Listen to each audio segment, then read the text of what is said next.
Hello, motherfucker. Shout out to that vine. If you know which one it is, you know. Hello.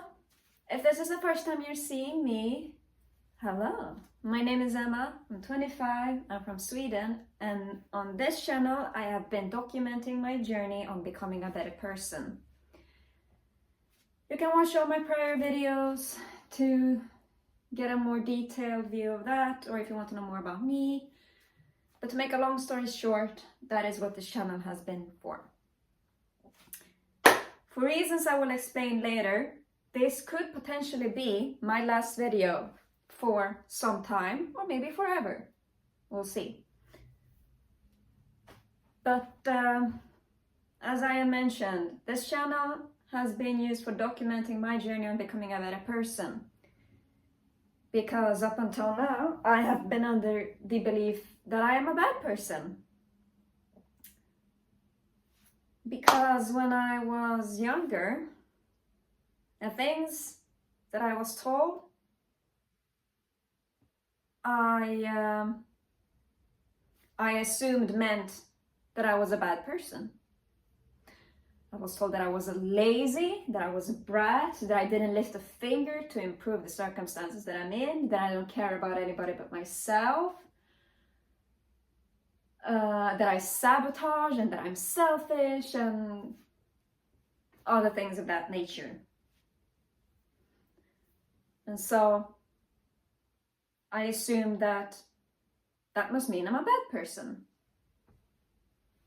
But throughout this journey, on this YouTube channel, these videos that I have made, I have watched them over and over again, and I have analyzed my body language. I have thought of the things that I have been saying. I have tried to get to know myself better, and I have finally reached a conclusion.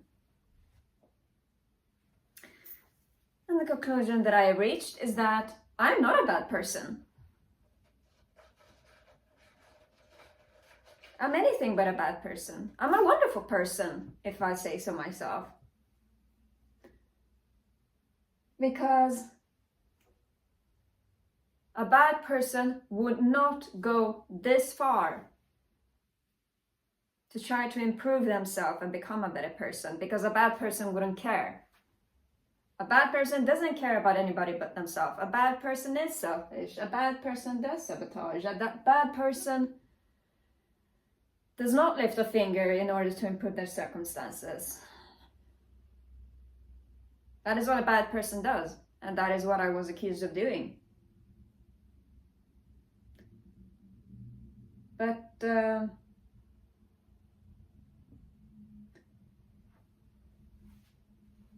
people who told me that I was all of that are no longer right. Maybe they were right back then. But as of now, they're not. They're wrong. I'm not a bad person. The fear of being a bad person is what is driving me to go this far to become a good person. And a good person is going to try their best at being honest and forthcoming and transparent, and they're gonna put an effort into becoming a better person, because they know that being a better person is good, and that is going to be better for everyone else, and it's going to make other people happy. I love making other people happy. I love seeing other people happy, because that is what makes me happy. Seeing someone else smile brings a warmth to my heart that I can't find in any other way. Making others happy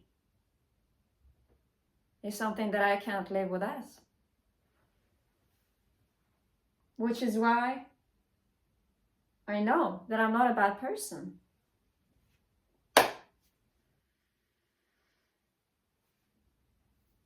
Initially, when I started this YouTube channel, I decided that I'm going to completely abandon my pride.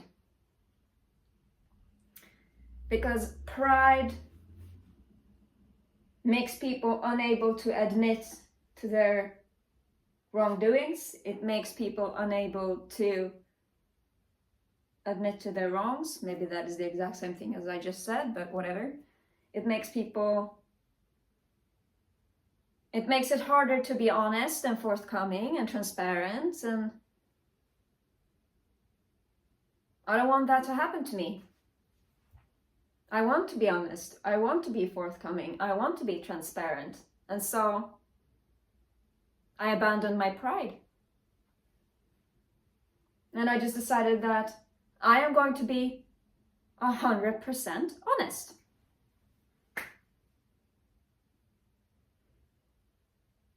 But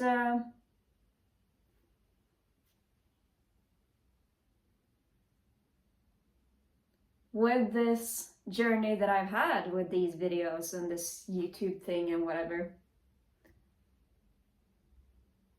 I know that because I'm not a bad person and because of the things that I've been through, I deserve to feel proud.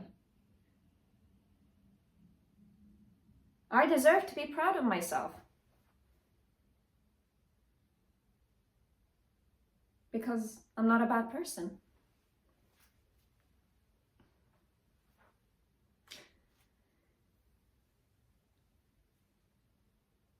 The things that I have been through,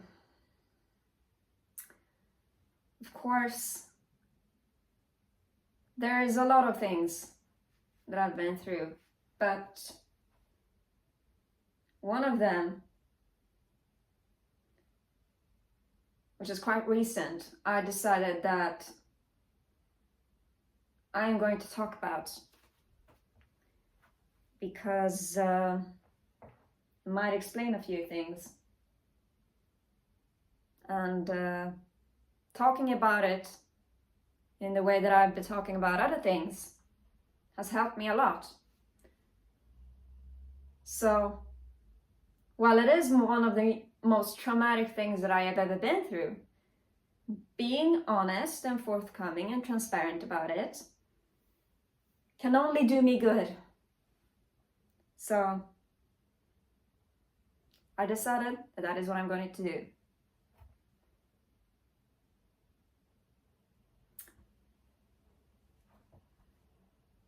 The year 2021 is the year when I moved into this apartment. I spent all of my savings to get this apartment, and I moved in, and I have to say, it is most likely the best thing that has ever happened to me, ever. Moving into this apartment, that is. It gave me a sort of independence that I needed. And it helped me so much that going back was not an option.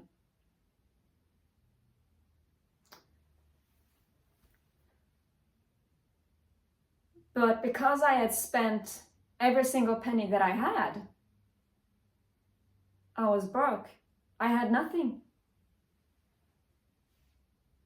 So much so that I couldn't afford to feed myself.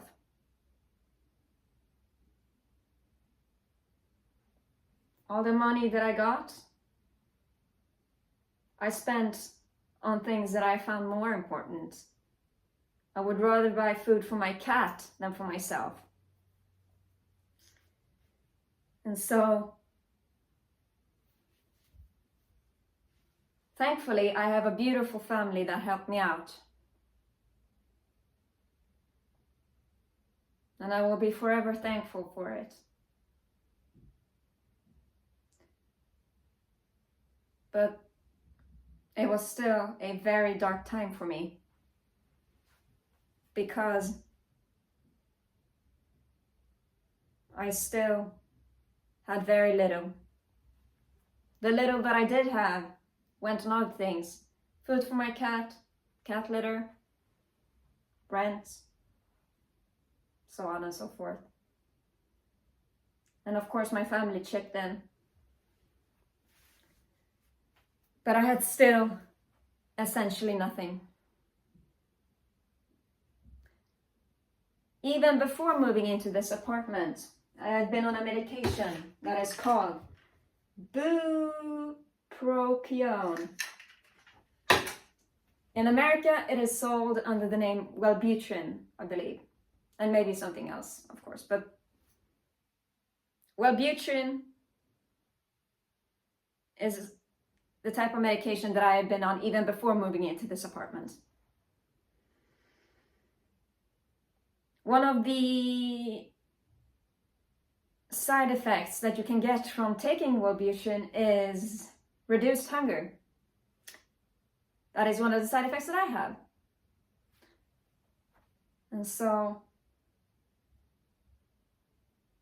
I do not feel as hungry as I would if I wouldn't be taking Wellbutrin, which of course I am not taking Wellbutrin. I'm just taking a medication that is essentially the same but has a different name. But I'm going to say Wellbutrin just to make everything a bit easier to understand. And so I ate very little. I would go days without eating. I would live on nothing but tea. And you know, I love tea, as I think I have said many times. And if I haven't said it many times, I'll just say it now. I love tea. I love it. I can't live without it. It has been there for me all the time, even throughout the event that I'm talking about.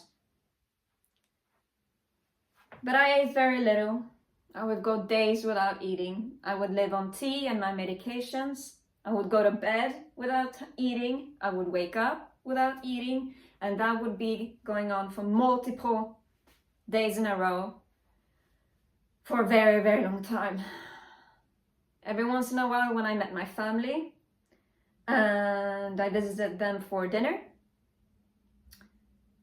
they would be giving me hugs and they would say, "Oh my God, you're so skinny. Aren't you eating enough?" And to that I said, "I eat when I'm hungry," which was not a lie.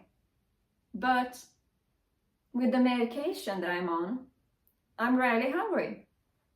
So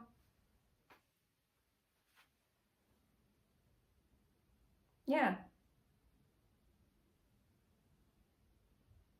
I wasn't eating.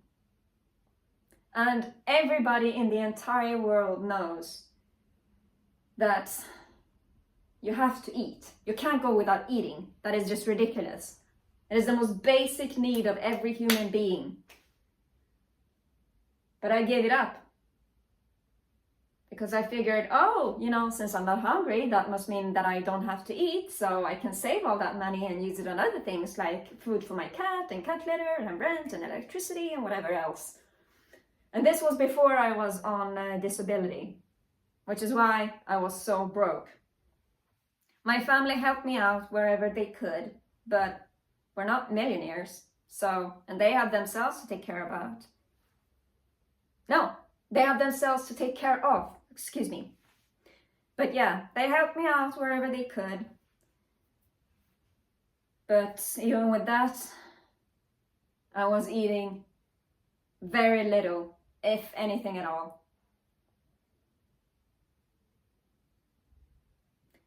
In fall of 2021, I started realizing that me not eating was causing some big problems. I was standing in front of this mirror. I was standing here, where I am standing now. I was standing here. I was looking at my mirror and I could tell that day by day, I was getting tinier and tinier and tinier. And I felt weaker and weaker and weaker. There's this one memory that I had. I woke up and I got out of bed and I stood up. And I immediately felt myself getting very lightheaded. And so I crouched down, because had I not done that, I would have passed out. And I knew that this was because I hadn't eaten. So, on all fours, I crawled right this way towards my kitchen. My kitchen is over there. And I ate, I think it was either a slice of ham or a slice of cheese that I had been saving for when I could afford bread and butter so that I could eat a proper sandwich. But I realized that I had to eat something right then and there because things were really bad. And so I ate it.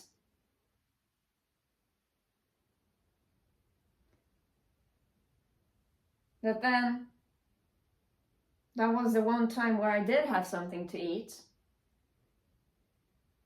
And then things went back to the usual, where I didn't eat. Because I couldn't afford anything. I couldn't afford food for myself.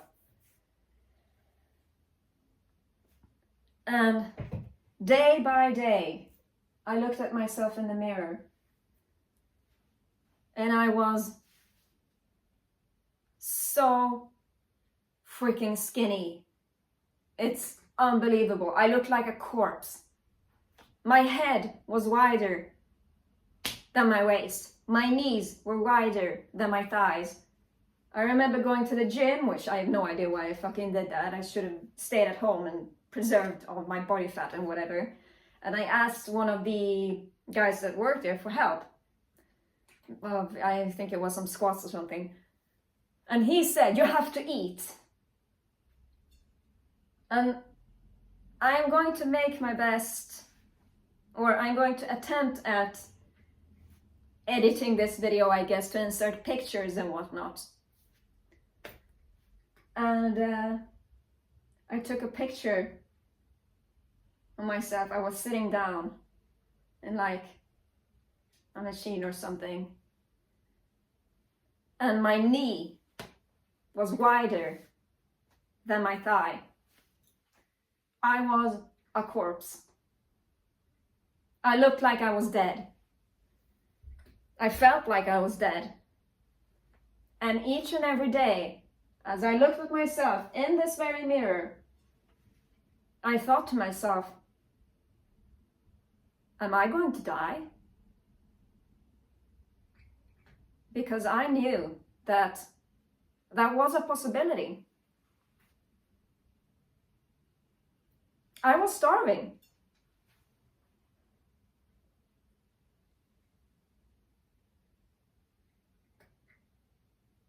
I was starving. I thought to myself that, this is fine, it's okay. I'm not hungry because I'm taking this medication, so I'm fine. If I wasn't fine, I would be hungry. But I'm not hungry, so it's okay, it's fine, I don't have to eat. But I knew that that wasn't the case. I was lying to myself to make myself feel better because I didn't want to face the fact that I was starving.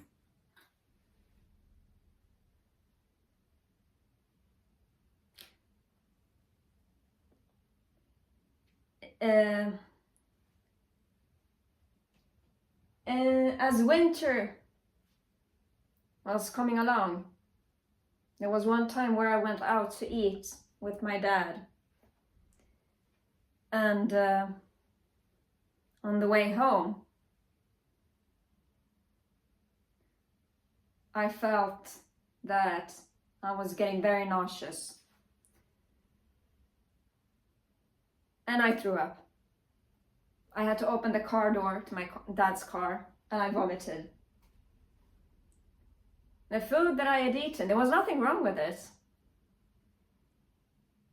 But my body had gotten used to the fact that I ate so little that suddenly having that much food inside of me, it was just, it didn't work. So it just came back up again. At the time, I thought it was because the food was bad, but it wasn't. It was because I hadn't eaten.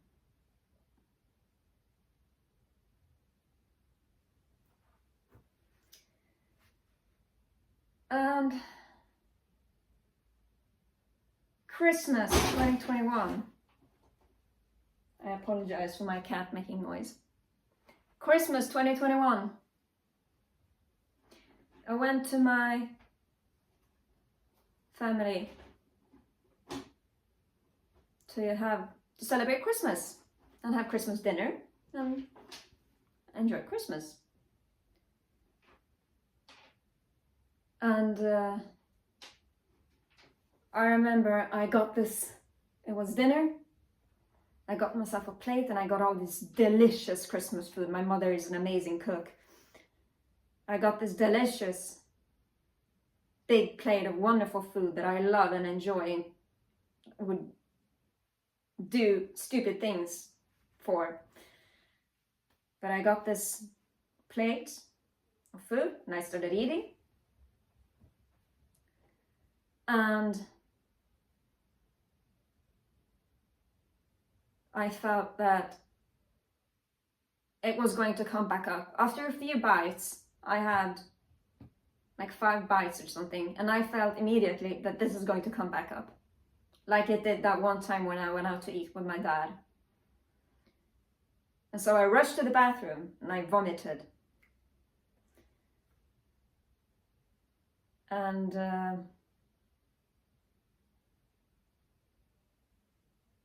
after I had vomited,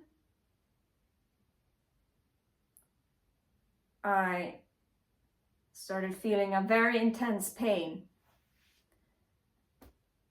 Your rib cage is right here. I am busy telling a story, young lady. This is your rib cage. Right where your ribs meet is where your stomach is.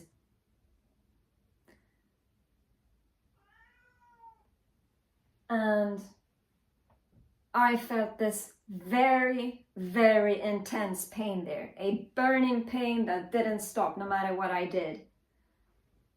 It was so painful I couldn't stand up straight. I couldn't lie still. I was in the fetal position. But even then it was unbearably painful.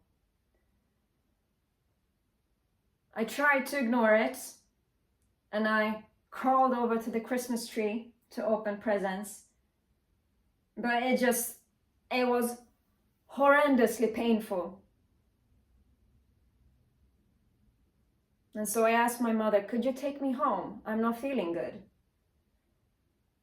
And she said, okay, and brought me home. And I figured that I'm just sick. I am going to go to bed and I'm going to sleep, and tomorrow it'll all be over. So I changed into a shirt that I could sleep in and crawled into bed. But the pain was so intense that I couldn't sleep. I couldn't even lie still. I twisted and turned, and no matter what I did, the pain was still there. I could barely handle it. I couldn't handle it. And I figured, I'm gonna take a painkiller. So I grabbed a bottle of, I think, I don't know if this is how you pronounce it, but naproxen. Naproxen. Naproxen. I took one of those. Very bad idea.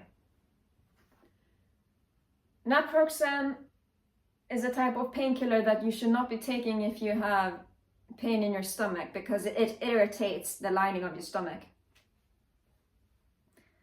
But the pain was so unbearable that, and I read on my phone on the internet that you shouldn't be taking this if your tummy hurts, because it's going to make it worse. But I was so desperate that I figured, oh, that's not going to happen to me.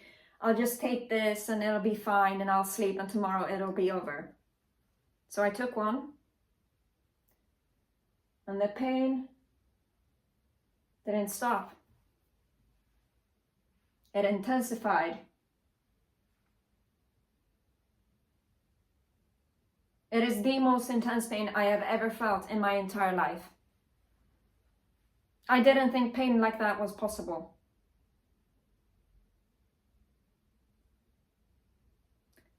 And so I got out of bed. I couldn't stand up. I got out of bed and I crawled on all fours right here into my bathroom, which is behind this wall. And I figured, I'm sick, so I'm just gonna, if I vomit, then it's gonna come out and it'll be fine and I'll be okay and it'll be over. So I figured that if I vomit, it'll be fine. But I couldn't.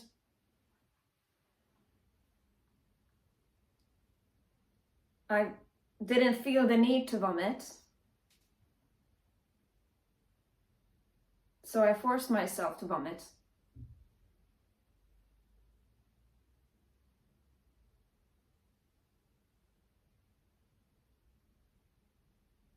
The pain didn't stop. It stopped for a few seconds. So in those few seconds, I could breathe a sigh of relief and just have a few seconds without pain. But then the pain came back and it was a lot worse.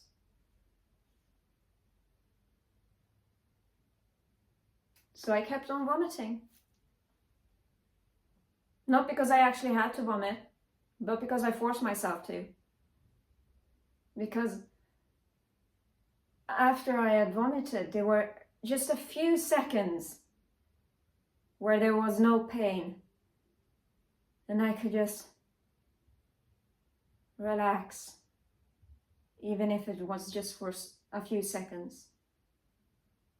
But the pain always came back, and it was always a lot worse.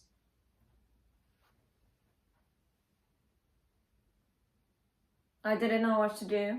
I panicked, and I called my mother. And I told her, I don't know what to do. It's so painful. I can't stand it. I don't know what to do. And she told me, you need to calm down. You're ill. This is what happens. It'll be fine. Just try not to stress about it too much, because the more you are worrying, the more you're going to agitate yourself and the more it's going to hurt. And so I said, okay, and I hung up. And I tried to calm down, but I couldn't.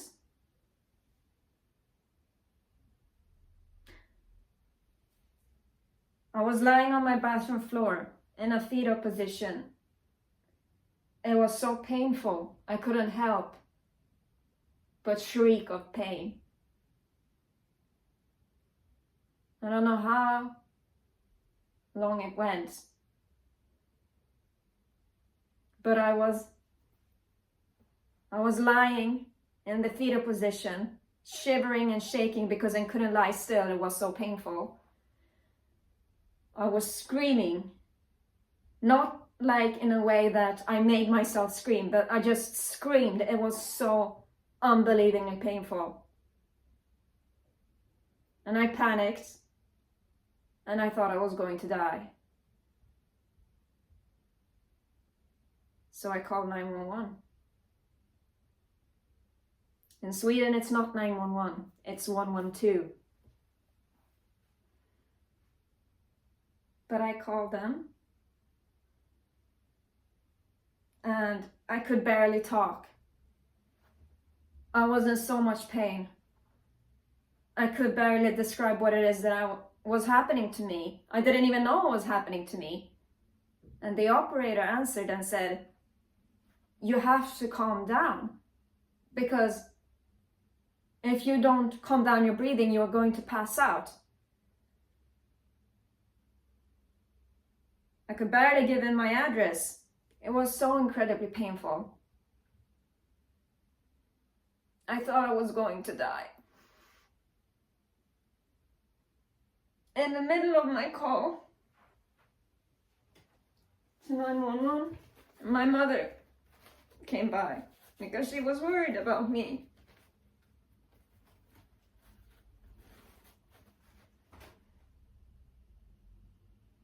And I told her I can't help it. I had to call 911. I don't know what to do. It hurts so much. I don't know what to do. I was panicking. I was convinced that I was going to die.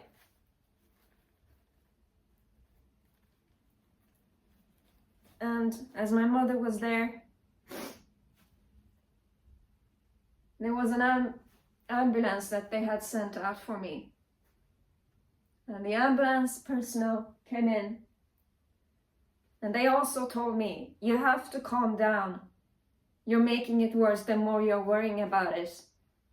But I couldn't. I couldn't even lie still. I couldn't even breathe properly. I couldn't stop screaming. It was so painful.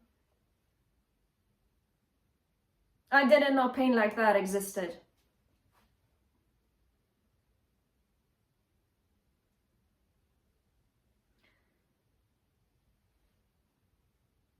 I just kept vomiting and vomiting and vomiting. Now it wasn't because I was forcing myself to vomit, but because nothing stayed down, not even water. I was in so much pain. So I was taken to the hospital. And throughout the night, I lied there on the gurney. I was still screaming in pain. They gave me a puke bag.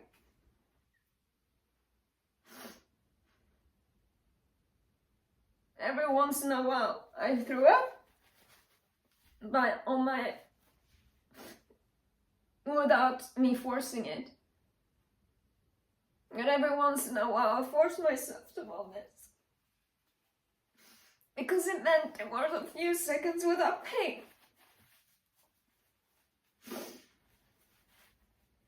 But the pain always came back. They did all these tests on me. They took a few blood samples. They checked everything. They asked me questions. I asked to the best of my... Well, I answered it to the best of my ability. But they didn't find anything wrong with me. So they gave me a shot of morphine, which made the pain go away. And then they sent me home.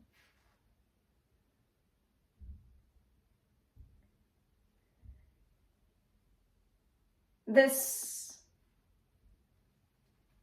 happened over and over again. The day after the pain came back, I called an ambulance again. I was sent to the hospital. They didn't find anything wrong with me. They gave me a shot of morphine and I was sent home.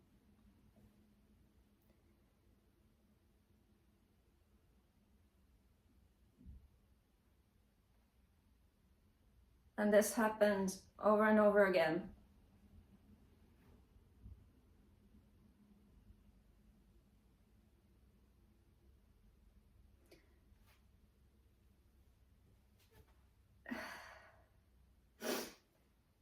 In in 2022, there was a period where I was fine. They gave me omeprazole, I think it's pronounced, that stops the production of stomach acid. And I was fine for a while. But then in spring, the pain came back.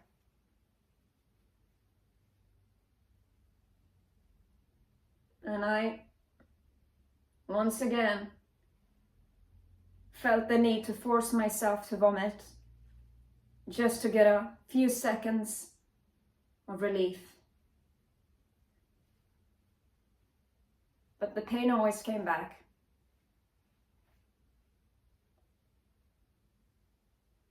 And in June, they admitted me to the hospital because I had been there so many times at this point that they might as well to do some proper investigations of what it is that was happening. 4 days I was in the hospital with a pain that was so intense that I feared that I was going to die. 4 days I shared a room with a man who had alcohol-induced pancreatitis and another man who had liver failure, amongst other things. They did a gastroscopy on me, where they shove a camera down your throat to see the inside of your stomach. I still have videos that I did from it. If you ever wonder what the inside of your stomach looks like, when you keep your hand wet, such as after you've gotten out of a shower, your finger swells up and kind of looks like a raisin. That is the texture that the inside of your stomach has. The lining of your stomach, the walls of your stomach, that is what it looks like. They diagnosed me with dyspepsia and sent me home. And I learned that, I learned before I went to the hospital, but this entire hospital stay just really taught me that stomach acid is produced 24/7, even if you're not eating anything. And I had not eaten anything, but the stomach acid was still producing. So, because there was nothing for the stomach acid to break down, it started breaking down the stomach instead. The inner lining of your stomach has a thick slime that is protecting it from the stomach acid.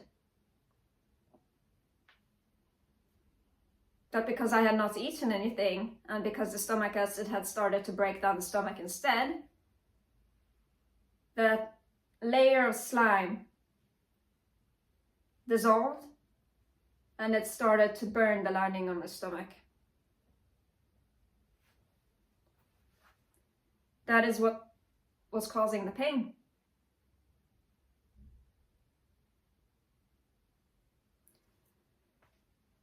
I was put on omeprazole and I was told to eat more, which I did. I went back to the hospital a few times.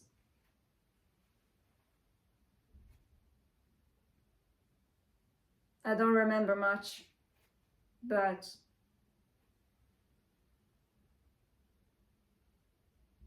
after a while, the pain disappeared.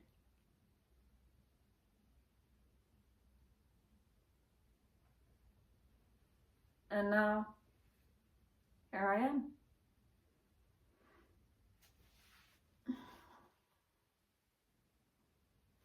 During this time,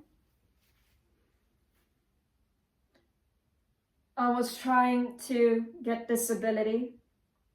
I guess, well, I was trying to get approved for disability benefits or whatever. But because I didn't have the right papers and because the bureaucracy was so complicated, I couldn't get it. So I was penniless. After I had come back out of the hospital, I went to the municipality center where you can ask for emergency funds. But because I didn't have the right papers, because it took such a long time to get them, which a lot of things take a long time here in Sweden. I have talked about the healthcare system taking a very long time too. Because it took such a long time to get them, the papers that is, they couldn't do anything. I told them, I've just come out of the hospital. I've been starving up until now. And they said, oh yeah, we understand, okay. I'm sorry that you have to go through that. Anyway, we've declined you the emergency funds because you don't have the right papers. My family thankfully saved me. And then eventually I got disability. And now, here I am.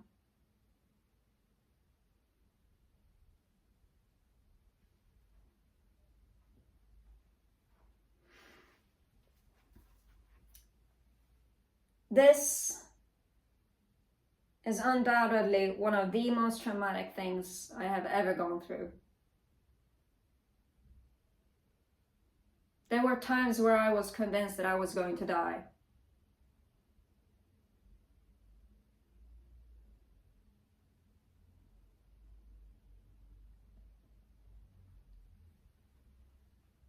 And I think that because of this event, for lack of a better word,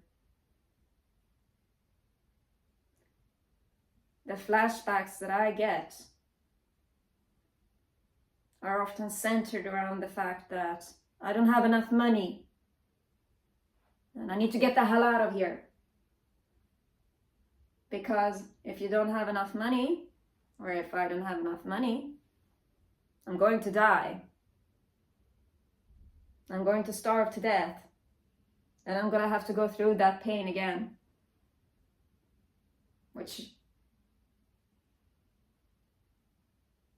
I can't go through that again. Nobody deserves to go through that. Nobody deserves to feel a pain like that.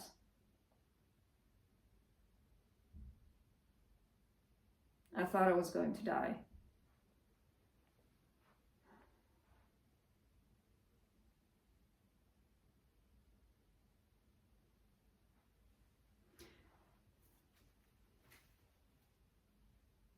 I have also thought that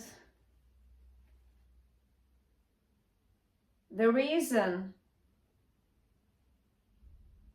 why I have so many flashbacks could be because I still live in the same apartment that I was living in at the time when this happened. I was standing right here. I was looking in this very mirror and I could see myself looking more and more like a corpse. I was dying. I was dying.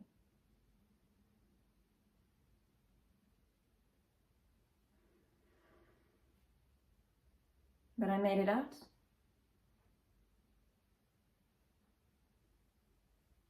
Every once in a while, when I get these flashbacks, I am terrified because it feels like if I don't have enough money, I'm gonna have to go through that pain again, and I might die. And I'm in the same place as I was back then, which just intensify the flashbacks.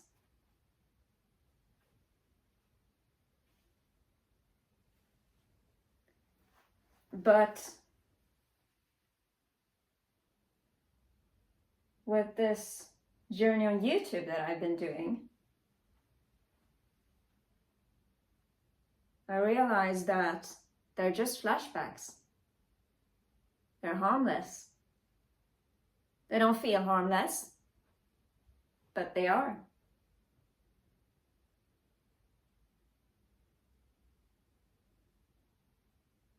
And I made it out. I'm here. I'm alive. I'm not dying. I'm not starving.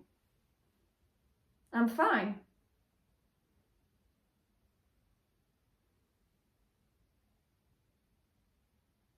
And I mentioned in the beginning of this video that I abandoned my pride when I made these videos.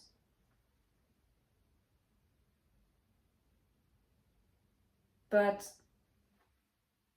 I realize now that because of what I went through, I deserve to have pride. I deserve to be proud of myself.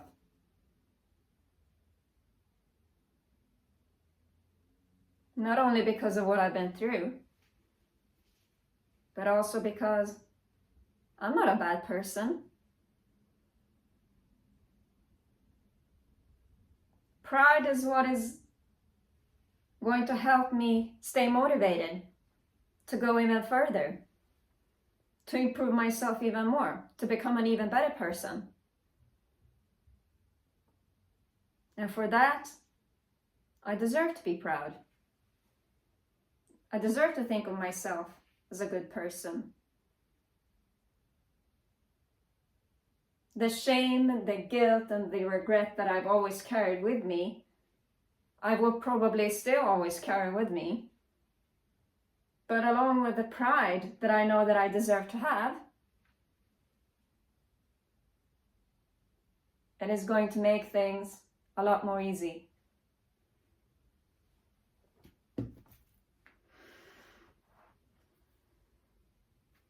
During this time, of course, I've been getting some comments that tell me the opposite, that I'm not a good person, that I am a liar, that I am a manipulator, that I am this and that and whatever else. Having come to this conclusion that I'm not a bad person, and that I am not a liar, and that I am not a manipulator, because I work so hard not to be, I would be lying if I said that those comments didn't get to me. But with the pride that I know I deserve to have, I know that the comments are wrong.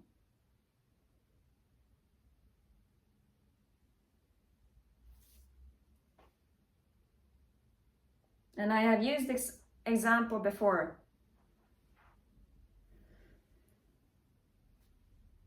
Like Andy Dufresne in the Shawshank Redemption, I went through that shit. I went through all that shit, and I came out clean on the other side. And for that, I am proud.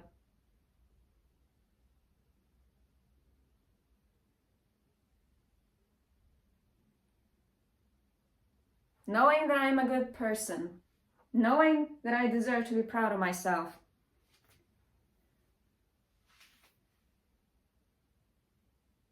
I know that the comments that say the opposite are wrong.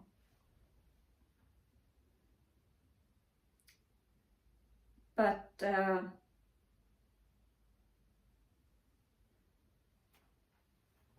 this is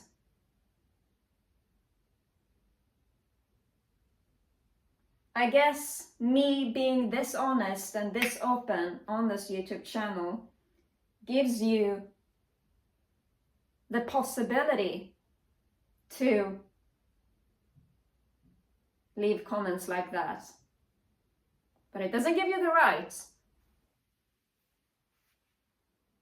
It just gives you the possibility.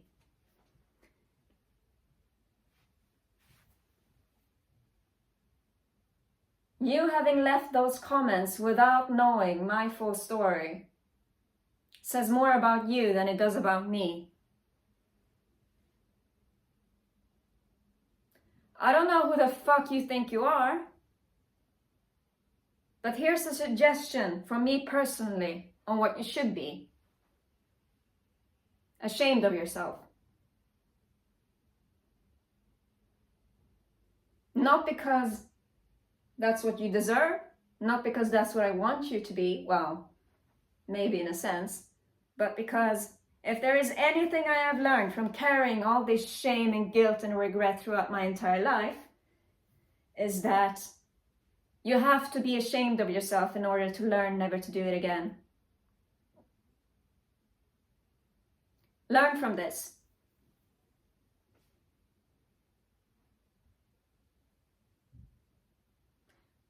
Don't make assumptions on the little information that you have, because the information that you don't have could prove you otherwise.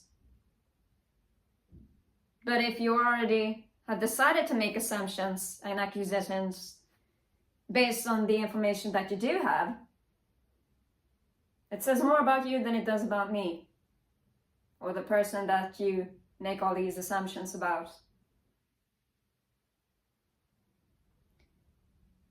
You are wrong. I know I'm a good person. I know I'm not a liar. I know I'm not a manipulator. Because I work damn hard not to be one. And I work damn hard to be a good person, which I know I am. And I am proud of myself for being one. I am proud of myself for putting in the work to being one. I highly recommend that you do it too. It's very eye-opening.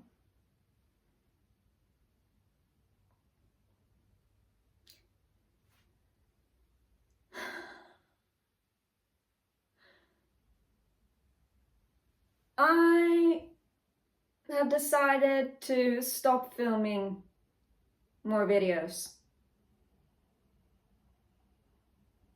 Maybe just for some time, or maybe forever. I don't know.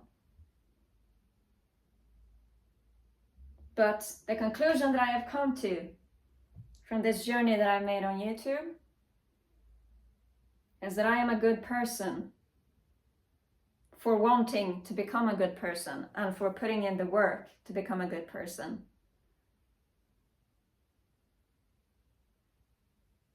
And some people might not agree, but those people don't know everything there is to know about me. So their opinion doesn't matter.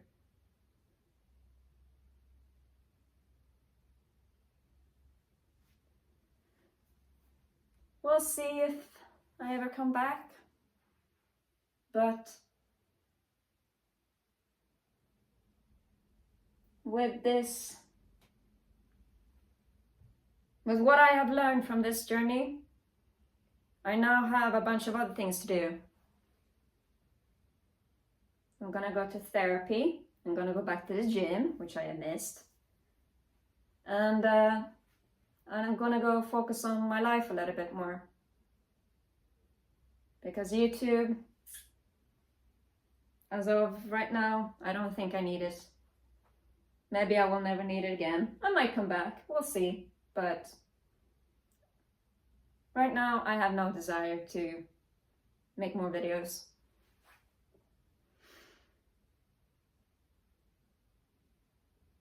You can still reach out to me, and you can still follow me, and you can still subscribe to me if you feel like it.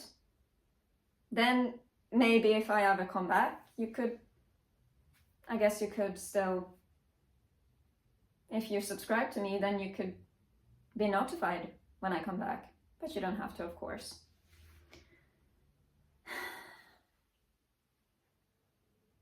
But until then, have a good one.